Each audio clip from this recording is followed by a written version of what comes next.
Sir வணக்கம் sir. இது 2021 Swift petrol வண்டி இருக்குது. ஒரு owner VXi. 2019 Swift diesel VDI ஒரு ஓனருக்கு.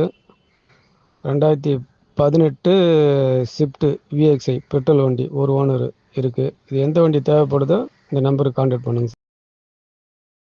சார் வணக்கம் சார். இது 2021 ஸ்விஃப்ட் பெட்ரோல் வண்டி இருக்குது. ஒரு owner VXi. 2019 Swift diesel VDI ஒரு ஓனருக்கு. 2018 ஸ்விஃப்ட் விஎக்ஸ்ஐ பெட்ரோல் வண்டி ஒரு ஓனர் இருக்குது. இது எந்த வண்டி தேவைப்படுதோ இந்த நம்பருக்கு கான்டாக்ட் பண்ணுங்கள் சார். சார் வணக்கம் சார். இது 2021 ஸ்விஃப்ட் பெட்ரோல் வண்டி இருக்குது. ஒரு owner VXi. 2019 Swift diesel VDI ஒரு ஓனருக்கு. 2018 ஸ்விஃப்ட் விஎக்ஸ்ஐ பெட்ரோல் வண்டி ஒரு ஓனர் இருக்குது. இது எந்த வண்டி தேவைப்படுதோ இந்த நம்பருக்கு கான்டாக்ட் பண்ணுங்கள் சார்.